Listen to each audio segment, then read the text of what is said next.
Warning, this podcast contains themes of extreme violence and murder. Subject matter may be offensive to some listeners. Discretion advised.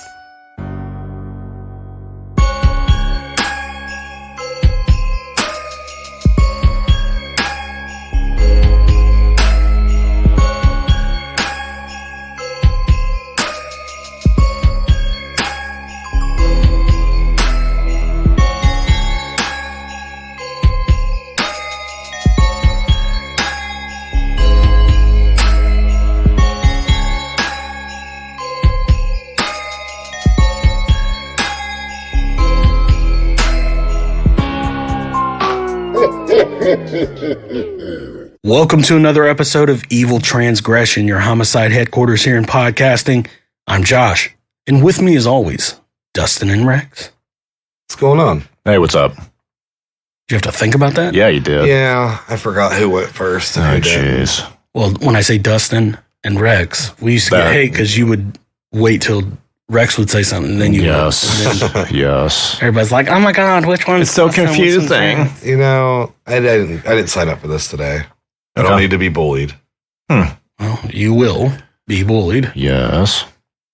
No. So you have some news to I tell do. the listeners. Oh, yeah? What's up? I am going to become a woman. Huh. Again. Again, huh? Not really. So, yeah. Just want to let you all know that this will be our last episode of the year. Oh. Twixter. So, and we'll be coming back January 4th. Right. And we're going to be bringing some new shit, some new styles. Oh, yeah. So it's not going to be how it used to be. We're going to come with a whole new thing. Oh. And to elaborate on that, what we can say is it seemed like earlier on in the week, Yeah. I sent you guys a message and was like, look, I got this idea that we should try and do something a little different as far as what we're presenting and how we present it. Yes. Because, and I had a story written up, scripted up like we normally do, of basically the same old stuff we always talk about. Somebody, this guy was born, blah, blah, blah, Yeah. and then he did this and then did that. And it can be enjoyable when you get the right cases. It can be fun that way. Mm-hmm. But I wanted to try something a little different because there's a couple cases that were going on that really piqued my interest that are going on right now. And the one that stuck out that we're going to cover today, I was like, hey, have you guys heard about this? And I think Rex was like, nah, I hadn't heard it from right. Dustin. I can't remember what you said. You might have said something like, I like cheeseburgers. But I was like, hey, look into it. Let's discuss this case on the episode. Yep.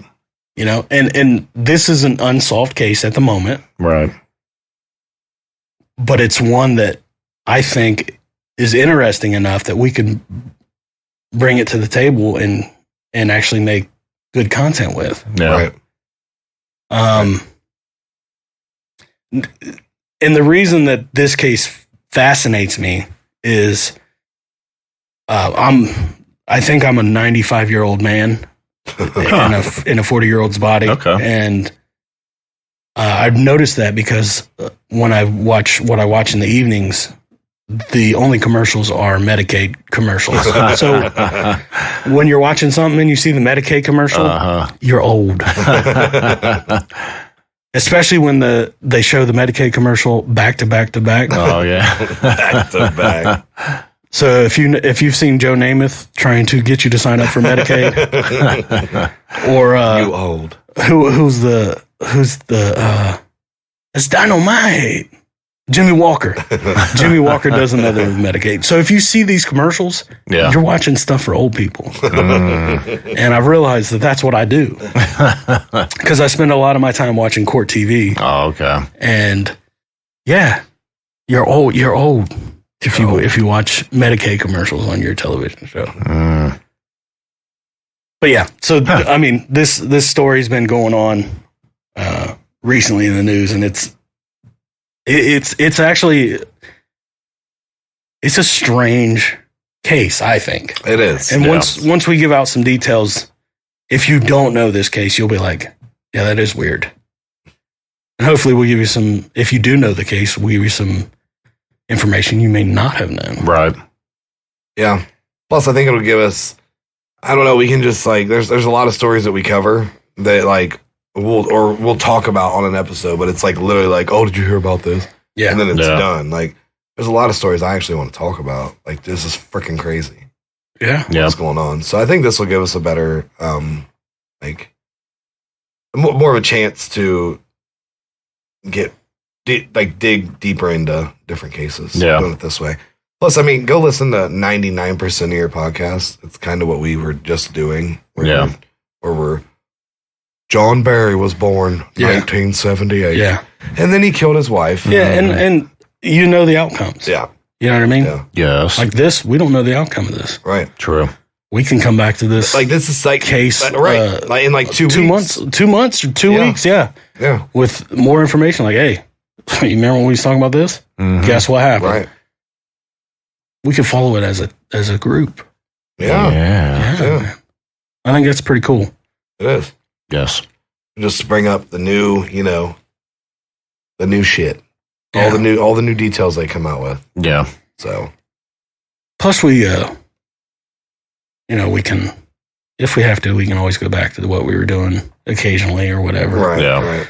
But I think this is going to be good. Well, I mean, I think it's a good welcome change. It is. And for a while we were discussing, if we just sit here and talk, we could talk for hours on things, and it's not hard. But when you're scripted and you got to stretch this stuff out, like, it's hard to do. You got to keep adding shit to it. So I think this will help because we're not going to just stay on, like we're going to talk about the case, but it might, sidebar off onto something else. We'll come back to it. Yeah. But, scripted, that was what I felt held us back. Yeah. Was Yes. we scripted everything. Everything was written out. Everything was, you know what I mean? We stuck to a certain format and it and it stayed that way. Yeah.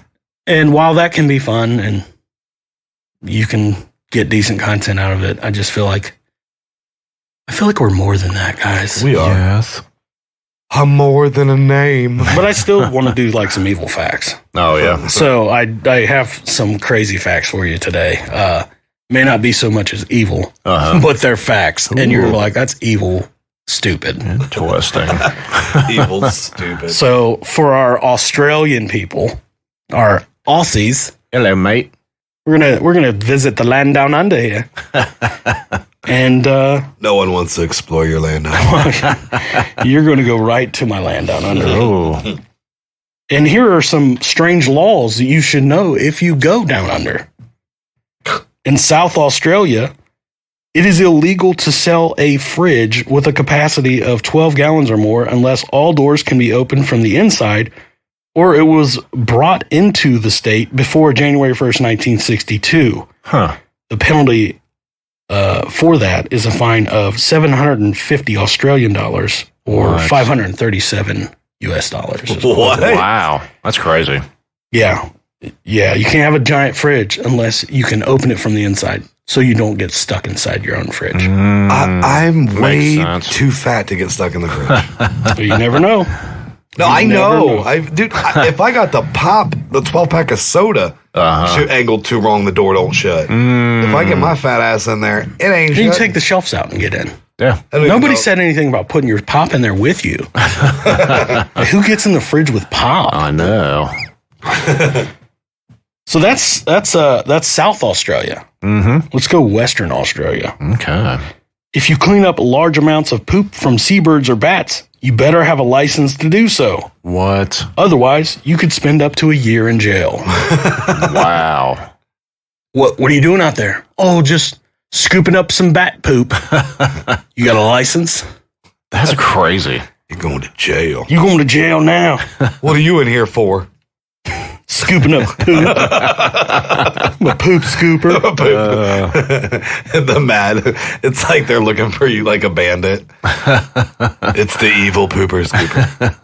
So in Western Australia, it's illegal to carry a weapon.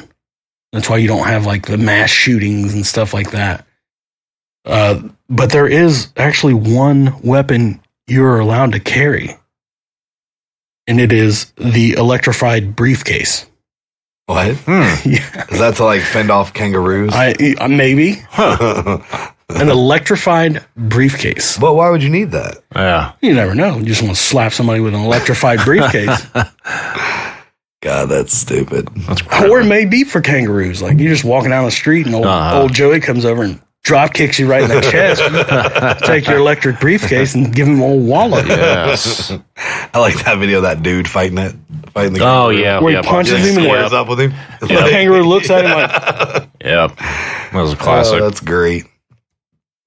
So one last law for Western Australia. It is illegal to be in possession of more than 100 pounds of potatoes.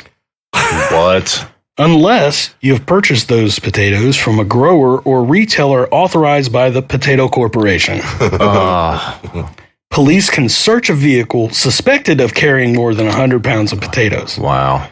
The penalty is a fine of 2,000 Australian dollars, which is equivalent to 1,433 US dollars for the first offense, and 5,000 Australian dollars, equivalent to 3,582 US dollars for subsequent offenses, plus up to twice the value of the potatoes. What? You know how like here, like our cops will show like whenever they get like a huge drug bust of all the shit laid out with the money.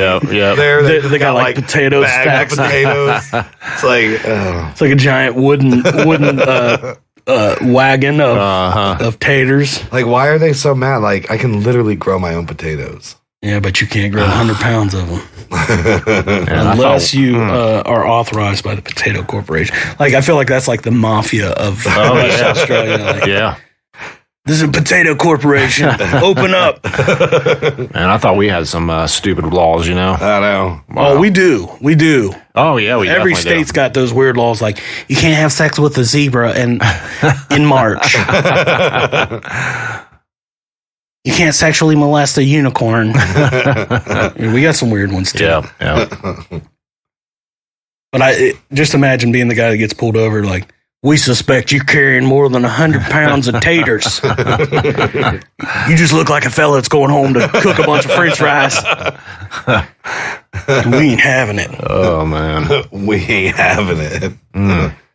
So that's your, I guess you can call them evil facts for the day.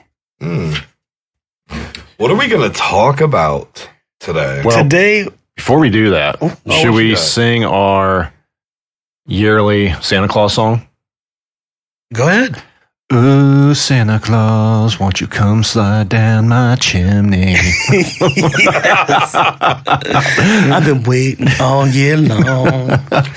I don't have anything. Oh, I'm man. just gonna watch and enjoy it. So today, the case that we're going to speak about. First, before we get into this one, there are some other ones that are really cool that had just happened as well. I don't know if you guys have heard of this gentleman named Juan David Ortiz. Did you just say they were cool? Well, am I allowed to say that? I mean, Interesting. yeah. There you go. It was interesting. Okay. So, have you guys heard of Juan David Ortiz? Yeah, he Big Papi. He played for the Boston Red Sox. That's David Ortiz. This is Juan. Oh, okay. Yeah. He is the Border Patrol agent in Texas, Laredo, Texas, that they arrested for. They call him the Border Patrol serial killer. Really? Yeah. He just got sentenced to life in prison. Killed 4 female. I think it was 4 females. Wow. Yeah. Yeah. 4 women, all sex workers. So that case just wrapped up. And that was one that kind of, I was like, man, I got to see what happens with this. Yeah. And they played, what really did him in was they played it like the jailhouse phone calls. And he was like telling his wife, like, you need to make sure everybody's on the same page and blah, blah, blah. And I'm like, hey, this dude's crazy. But yeah, so Juan David Ortiz was an interesting one as well. But this one, now I've always to me, it intrigues me when we don't know what's going on, right? Yeah. Like this case doesn't have an ending yet. Right. And to me, that's what always fascinated me about the West Memphis 3. Like, I feel like there's people responsible for these young people's deaths that were never, and you can tell me till you're blue in the face that it wasn't Damian Eccles and Jason Baldwin and Miss Kelly, whatever his name is. But I'll fight you tooth and nail. I think it was. So this case intrigues me, like I said, because we don't know the end result. Yeah. And to me, it feels like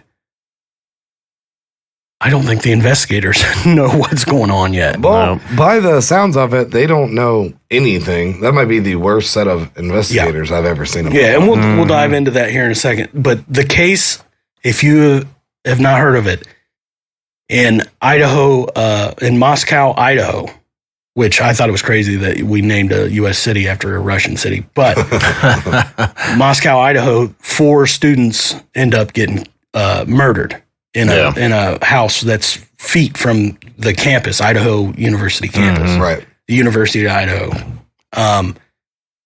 I'll start by giving you I'll read the press release from the Moscow, Idaho Police Department that basically explains what happened. Mm-hmm. Okay. On the evening of November 12th, Kaylee Goncalves and Madison Mogan were at a local bar called Corner Club at 202 North Main Street in downtown Moscow between 10 p.m. and 1:30 a.m. on November 13th. At approximately 1:40 a.m., Kaylee and Madison were seen on video at a local food vendor called the Grub Truck at 318 South Main Street and used a private party for a ride home from downtown to arrive at their 1122 King Road residence around 1:56 a.m. Investigators have determined that Ethan Chapin and Zaina Cornoodle were seen at the Sigma Chi House on the University of Idaho campus at 735 Nez Perce Drive. At approximately 1:45 a.m., Ethan and Zaina are believed to have returned to the residence at 1122 King Road. It was previously reported that Ethan resided at the home. However, it has been determined that he was only visiting. Detectives believe that on November 12th, the 2 surviving roommates had also been out in the Moscow community separately, but returned home by 1 a.m. on November 13th. The 2 did not wake up until later that morning. On November 13th, the surviving roommates summoned friends to the residence because they believed one of the second-floor victims had passed out and was not waking up. At 11:58 a.m., a 911 call requested aid for an unconscious person. The call was made from one of the surviving roommates' cell phones inside the residence. Multiple people talked with the 911 dispatcher before Moscow police arrived at the location. Officers entered the residence and found 2 victims on the second floor and 2 victims on the third floor. Autopsies were conducted on November 17th. The Latah County coroner confirmed the identity of the 4 murdered individuals, and their cause and manner of death was homicide by stabbing. The coroner stated that the 4 victims were likely asleep, although some had defensive wounds, and each was stabbed multiple times. There was no sign of sexual assault. So that is the police, the first release from the Moscow, Idaho Police Department. Is that what that article's from, is the police department? Yes, this is from the actual City of Moscow, Idaho Police Department's webpage. Okay. So right off the bat, to me, it's odd. Yeah. Right? So there's, You got 5. You got 5 people that live in this house, right? Yeah. Ethan was a visitor, so there's 6 people in this house. Right. Okay. It's a 3-floor house. The way that it's set up, the back of the house goes up to like a hill, right? It backs up to like a hill in the back. So you can get basically into the 2nd floor from the ground on the back. Does that make sense to you? Yes. Yeah. The front side drops down because it's off the hill. So the people, and this is what's strange to me. There's 2 people killed on the 2nd floor, which I believe was Ethan and Xana. And then the top floor, Kaylee and Maddie, right? So the 2 people that were asleep in the 1st floor were unharmed. That's what I find weird. Okay. It is weird, but yeah, I guess the context of it is if they came in through an opening on the 2nd floor, there's a bedroom right there when you come in, and then you go up the steps, and that's where the other 2 rooms are. Kaylee and Maddie were in the same room. So one of the bedrooms upstairs were two of the girls were. So, yeah, the 2 people on the 1st floor are untouched, right? There's a dog in this residence, okay? Mm-hmm. The police found the dog in a room with what they say no evidence on it.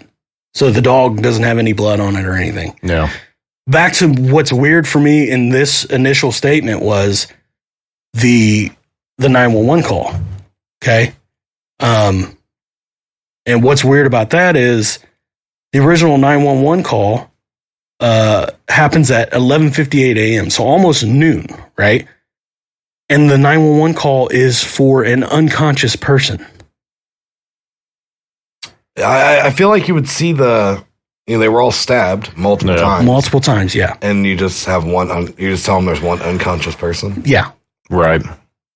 And what's even called? Do they say who called?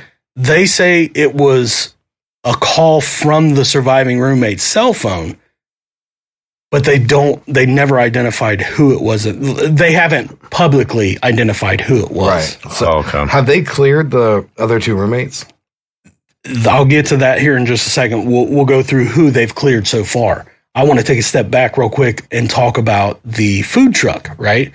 Because that's where they were like, oh, we may have a suspect here. Yeah. Right. So they go, Kaylee and Maddie go to this food truck, the grub truck, when they leave that club. There's that a bar. video of that. There is, because the grub truck uses Twitch.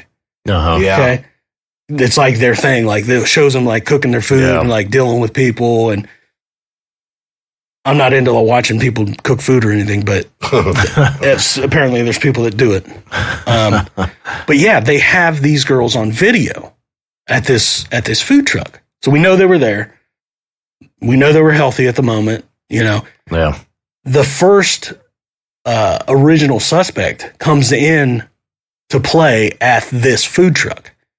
There's a gentleman that walks up with them that's wearing a white hoodie, and he's standing behind them, and they're not really interacting with him.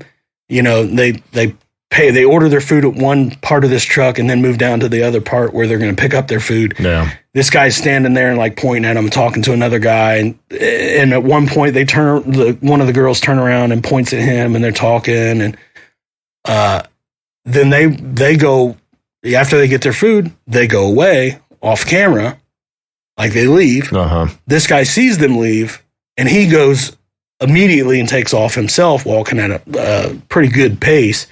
But he goes around the building in the opposite direction. It's odd to me that's it's just a strange interaction. If you see the video, it's a strange interaction how he takes off the same time she does. Right. Or they do. Yeah, right. The two girls, Kaylee and Maddie. So that was the first, oh man, we may have something here. Mm-hmm. Well, they've already cleared this kid. Supposedly they've cleared him already. Yeah. I don't know what this, with it being an active murder investigation, it's hard to get all the details of why they cleared him or things like that. Right. Because, they're not going to put out every detail that they have because you want to make sure you get the right person responsible. Yeah. But that's a problem that a lot of the parents of these four young people. Yeah. I don't want to call them kids because they're 20s. Right. That's a lot of the issue that those parents are having is they feel like they're clearing suspects too quickly. Mm-hmm. So back to what you said, yes, they've already cleared the two roommates that live in the house. The two surviving roommates. Yeah. See, I'm not going to put blame on anybody, but those two would probably be the last ones that I would clear. Or I would look more into them, Yeah. Because how does your whole house die but you and somebody else and you don't know anything? Mm-hmm. Well, I go back to this dog, right? Yeah. Now I have a dog at my house that doesn't bark. We have an Australian Shepherd that is, I loved it because I'm like, man, this dog doesn't bark. Like if the mailman goes by the front, I got the door open and he can see out the front door. Looks at him. Yeah. Now we also have a golden retriever and he goes nuts. Oh yeah. Right. So I don't know what this dog was looked like a Labradoodle or something, but it's rare for a dog not to make some kind of a reaction when something like that's going on. Yeah. Right. Now, our Australian Shepherd will bark if we're play fighting or something, or if the kids are wrestling around. Yeah. If he sees somebody doing something that they shouldn't be doing, that's when he barks. So and this is just me, but my inclination is maybe this is somebody that the dog knew. Maybe it was somebody that the dog was comfortable with, because it sounds like they put the dog up in the empty room. Right. Now, let me get to the empty room. There's an empty room in this house because somebody moved out right before the semester started for that college. Mm-hmm. That person has also been cleared. Okay. So we'll get that out of the way. Yeah. Now, somebody had put this dog up, I'm assuming, in one of these empty rooms because they said there's no evidence on it. That takes me back to you calling 911 and saying there's an unconscious person. Right. When you say there's no evidence on the dog, that's you basically saying there's no blood on this animal. So there has to be, you stab people to death, 4 people to death. With defense, they said some of them had defensive wounds, which to me means they're not all asleep. Right. So some noise is being made. There's got to be blood everywhere. Yes, there has to be. Oh yeah, yeah. Well, that's what I don't get. Like how. Like I said, if me and Rex are laying in the bed and you come in and start stabbing one of us, so you're gonna wake up. Is that your fantasy? But you're gonna wake up. I would assume that they had been out drinking. But you know what I'm saying? Like if me and you were laying in bed, he starts stabbing you. That's weird. You're gonna make enough noise to where it's gonna wake me up. Oh yeah. Then in return, I can either run or help you or do something. I guess fight or flight. Right. I guess that's all. It's easy to say when nobody's fucking stabbing you, but yeah. That's just my opinion. I feel like there should have been more noise made that could have woke up more people, and that's why I think to me, I feel like it's more than one person. Yeah, and it could be. It could be 4 people. Yeah. So they're saying this is an isolated, targeted attack. Those were the exact words used. An isolated, targeted attack. Taking a step back again. So Kaylee and Madison were at this food truck. After they leave the food truck, they get a ride home from what they call a private party, which, from my understanding, was there's some kind of thing on the campus where they'll get the students to and from places. Kind of like an Uber for the students. So that's how they got back. That driver has also been cleared. Okay. So it seems like we're just getting a lot of cleared people, right? They're saying that the other students that were in the home when the police arrived, not just the 2 surviving people, but which is another strange incident to me, is they called other people over to the house before they called 911 over this unconscious person who has to be covered in blood. But they cleared all those people as well, right? So again, we're getting a lot of cleared people early on in this case. And at the time, when I was learning about this case, they said that they had over 100, I think it was over 130 pieces of evidence. To me and you, we're like, 130 pieces of evidence, man. That sounds like a lot, right? Yeah. It's not. For a quadruple murder, was extremely low from what a lot of the private detectives and things are saying. 134 pieces of evidence for a quadruple homicide is very, very low. That's crazy. They're saying most times when you go to a single homicide, you get thousands of pieces of evidence. What? And they got 130 something. Yeah. Now, I assume it'll probably go up the more. Yeah. I would hope. I mean, do they have anybody else up there helping them with this? Like, do they have the FBI or the Idaho State Police or anybody? Well, here's... Because it sounds like they're not equipped to handle. Here's what I can tell you. Here is on the City of Moscow, Idaho's police department website. Here's who is involved. You have 6 detectives and 5 support staff from Moscow Police Department. From the FBI, you have 46 investigators that are located in Moscow and throughout the United States working on it, plus 2 behavior analysts. Also looking into everything. Yeah. And then from the Idaho State Police, you have 13 investigators in Moscow, 15 uniformed troopers assisting with community patrols. You have a communications team and an ISP forensic service. It's quite a bit of people. And you have 130 some pieces of evidence? Yeah.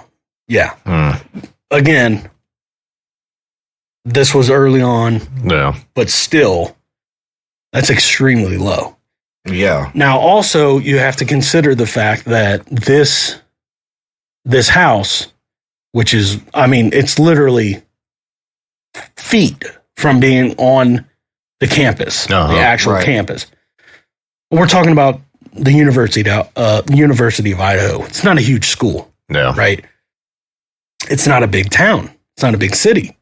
But this house was known to be what they called a party house.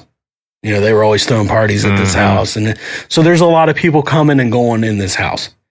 So I assume sorting through like DNA evidence or fingerprints or, you know, things like that is going to get messy. Right.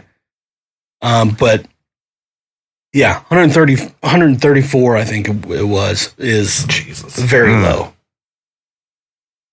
And what's also hindering this investigation is the fact that it happened right before Thanksgiving, right? A lot of these kids left campus. Yeah. Right. So, you know, we've cleared the surviving roommates. Yeah. The gentleman in the white hoodie at the food truck. The guy that provided the ride home. Anybody that was in the house, the 911 caller has been basically the whole state of Idaho. Yeah. Pretty much. So then out comes this thing that investigators find out that Kaylee and Madison made multiple phone calls to a male subject just before they were murdered. and said that they reviewed these phone calls and cleared these phone calls as not being related. Now, these phone calls were made between 2 a.m. and 3 a.m., and they believe they were murdered between 3 and 4 a.m., right? Yep. So this male subject that they called over 10 times was the ex-boyfriend of one of these girls, which was Kaylee's ex-boyfriend. Yeah. This kid's name's Jack DeCoeur. They tried to call this kid over 10 times between 2 and 3 a.m. and end up murdered between 3 and 4. That sounds weird. Yeah. It's a huge, to me, it's a huge red flag. Yeah. Think about it. Of all, I mean, maybe it's just a bad, right, coincidence. Yeah. But it sounds strange, man. It does. Over 10 times within an hour. That's trying to get a hold of somebody pretty bad. Right. Oh, yeah. So it seems like maybe he's not the one that did it, but he might know something. Possibly. Yeah, I mean, did they leave voicemails or text messages? They haven't released any of that. Yeah. Again, with it being an ongoing investigation, right, a lot of the details are still true. I mean, is it really an ongoing investigation? Because they don't come up with nothing new ever. Well, there's new bits and pieces they throw out every day or so. Yeah. Like they'll have a press release every day on the Moscow, Idaho Police Department page. There's always a presser. I will say, I do like the fact that they're at least releasing that pretty much daily. Like they're giving updates. How you update not knowing anything is strange. Yeah. But at least they're putting that forth. Right. So they've cleared this Jack DeCoeur. Okay. Yep. To me, the strangest thing is how somebody that looks like that gets somebody that looks like that. But I know, right? But yeah, and even Kaylee's parents were like, "Oh no, we stand behind Jack 100%," and the police are looking at the wrong person if they look at him. And but to me, man, that's just. I mean, it's like I said, it could just be a bad little circumstance there, but it's fishy. Weird. Yep. They're not saying why they were trying to get a hold of him so bad. No. They have to know. He has to know. Oh yeah, you would think. So I'm going to bring another suspect in. Okay. Or should I say another 2 suspects into this? Double dose. Now, they had to do some digging on this, but they used tips and leads to identify these 2 people. Yeah. In mid-October, 2 males were seen inside a local business. They parted ways, and one male appeared to follow Kaylee inside the business, and as she exited to walk toward her car. The male turned away, and it did not appear he made any contact with her. So they chased these 2 guys down. They tracked these 2 people down and learned, this is another strange thing to me. They learned the 2 were attempting to meet women at the business, and this was corroborated through additional investigation. And based on available information, detectives believe this was an isolated incident and not an ongoing pattern of stalking. Huh. So they've cleared them. Of course. Does it not sound weird to anybody that they were attempting to meet women at the business? Right. Oh, yeah. It just sounds creepy. It does. Weird. This story is just, it's all over the place. It is. And in their defense, in Moscow police defense, yeah, I understand they're keeping a lot of things that we don't know publicly in their own, you know what I mean, within their own confines, so that they don't let out the wrong information and get the wrong suspect. Oh yeah, right? For sure. Right. But so we have stalkers that have been cleared. 2 2 new bits of information that I want to touch on real quick. Yes. They are currently trying to track down a Hyundai Elantra. The white car. It's a white Hyundai Elantra between the years 2011 and 2013. They are interested in speaking with the occupants. They don't have a license plate. And this is based off of tips and leads that they've received that are saying that, during the early morning hours of November 13th, they believe that this car was in that vicinity. Yeah. So they haven't gotten any more information on who was driving this car or anything like that. Again, they're not going to put out all the information on it for certain reasons, but so that's another lead that they're looking into. Let me just say something. Yes. Idaho has a population of 1.9 million people. Okay. The entire state. The entire state has 1.9 million people. You have 25,000 of them in Moscow. Okay. Yes. 25,000 people. Mm-hmm. If you want to identify the freaking car, go look up who has those cars, get a list of them, and go find them. Yeah. It can't be that hard. I've literally read multiple stories of that same thing happening. Right. They look up the cars in the area, that exact car in the area. Yep. There's 25,000 people. There can't be a lot of those cars. I mean, it would be I'm sure that they've thought of that. Yeah. I'm sure they have, but let's go. Yeah. Let's get it. That's why it's called the first 48. Oh. Well, they're way past the first 48. They're way past it. They're like first 48 days. Yeah. Yeah. So, in recent events that also send up, whoa, that's crazy, is a couple days ago, they released the information that there was a man arrested not too far from this house that had been convicted. It was an ex-con who was previously incarcerated for murder. Yeah. He shot somebody, right? Is that what it was? I'm pretty sure it was he had shot someone, and he lives not too far from this house. Well, you're like, well, he shot somebody. Well, it gets weirder. This guy gets arrested the other day for basically domestic violence, where he accused his wife of cheating on him. Goes in the house and like gets in her face. They get into it. And he like hits her, and the daughter and her 21-year-old boyfriend are there, and he gets in it with them. Oh, wow. Then he goes and locks himself in the bedroom and starts to cut himself with a knife. What? The police show up on the scene and take him into custody. So now we're talking about a convicted killer who is right down the street. Right down the street in possession of a knife. It's not good. Nope. But I'm pretty sure he's been cleared already. Of course. No way.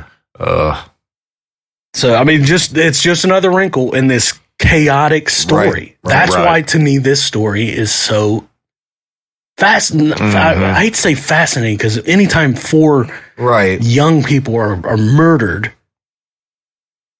fascinating just doesn't feel like the right word, but it's intriguing. I don't know. Is that the word I can possibly use and not offend anybody? But and from the sounds of it, I mean, we're so far away from actually finding out what really happened. So, you're probably going to hear about this a shit ton from us until it's done. Like, we'll probably come back. This will probably be the main thing we cover until it's, because it's interesting. And I feel like the next time we put out a new album, new episode, it's going to be, we're going to have so much more stuff to talk about. And it's just, let's hope. Right. Let's hope there's more information the next time we meet. Right. Because if there's not, we got a problem. Yes. We got a big problem. But I mean, and again, going back to this happening right before Thanksgiving, these kids going on break, they're saying that because of what happened and they haven't found the person responsible yet, that the University of Idaho is now offering online courses, and a lot of these kids are taking those. So a lot of these kids haven't returned back to the campus. So again, your tips, your leads. Right. Once again, you got this gap in here where you need information and the people that you need the information from are not around. Right. So I'm sure that's not helping. Oh, no. Helping them, track down a killer. Right. But I mean, and along those lines, they're saying that, there's probably parents out there that are like, hey, you're not going back there. Something like this happens and they don't know who it is and nobody's behind bars yet. I don't feel safe sending my child back to the area where this happened. Right. I mean, because this is not something that happens all the time in Moscow, Idaho. Especially right on campus. Right. But yeah, hopefully we get some more leads and there's a break in the case real soon. Hopefully. To me, the biggest break that I've seen so far, and I don't even think it's been investigated with the police, or maybe it has, and again, they're keeping it undercover, but I'm watching Court TV, like I say, I'm 100 years old, and they're showing pictures of this house from the outside, and this lady's like, look how odd this is. So on the back of the house, there's two entrances, or two ways that you can get into the house. You have a sliding glass door, and then there's a window. You would assume that the sliding glass door would be locked. Now, this window, they're showing it on TV while they're talking about it, right? This lady's doing a report, and they're showing this window. The screen from this window is laying on the ground, and there's a cinder block under the window. And they haven't it didn't look like they had fingerprinted this window yet. So it's like, those are two things that I was like, wait a minute. The screen's out of the window. Right. And there's a cinder block under it. Like kind of like what you could use to step up into the window. Right. That's the empty bedroom that the person had moved out of. So, yeah. To me, I'm like, hey, maybe we ought to start looking there. I don't know. What do I know? All right. A lot of unanswered questions. Hopefully we get the answer to them soon. True. But we will definitely come back to this. Just wanted to try something a little new. Right. I like the interaction. So. Yes. Be careful with your theories on this, because they are starting to press charges on people that put out misinformation about this case. Yeah, they are. So I just want to go ahead and say straight up, anything that we've said on this is not our own words, other than things we find strange. Yeah, this is straight from Moscow police. Yeah. So don't shoot the messenger. Right. But yeah. What you got for me, Rex? All right. Go to our Facebook page. Give us a like. Any comments, questions, or ideas, you can email us at eviltransgression@gmail.com. Leave us some reviews, on whatever it be, Apple, whatever, Amazon, whatever. Just leave us some reviews. Try to get it up there. Did we get some Apple reviews taken down? Yeah. They do it all the time. They always take them away. So weird. That is odd. Yeah. So yeah, go leave us some reviews. Yep. That'd be great. Yeah. True. Even if you've left them before, leave them again. Yeah. Leave them 3 times. Yeah. Yes. That'll teach them. Then when they remove 2 of them, there'll still be 1. Right. Yeah. Let us know what you think about this format and doing a story on a case that's still going. Because I enjoyed it. Yeah. Yeah, it was a lot. I don't know. I just felt like there was more to talk about and stuff. So yeah. I just like the freedom of, we had nothing written down. Right. You know what I mean? Yep. We had no script. We came in here and talked about a case. Freeballed this shit. Yeah. Just banged it out. So let us know what you think, for sure. Yep. Let us know on Facebook or send us an email or write us a letter in the U.S. Postal Service. Yes. And remember, we will be back January 4th with a new episode. Yeah. So, Merry Christmas. Yeah. Happy New Year. Yep. Go Bucks. Yeah. Even threw in a Go Bucks. Wow. Of course. Yeah. All right. I got a buddy that lives in Georgia who's been giving me a lot of trash. Oh, yeah. Yeah, well. I was like, buddy, I don't know if we're going to beat you, man. He's like, oh, no, you guys seem pretty mad after what Michigan did. Like, yeah, Right. But, yeah, so Merry Christmas, everybody, Yep, or Merry Happy Christmas. Hanukkah, or Kwanzaa, or whatever you celebrate. Yep. Happy New Year. Yep. I hope you guys enjoyed this year, this 2022 with Evil Transgression, and are looking forward to an amazing year 2023. Yep. So, with that, See ya. See ya. peace.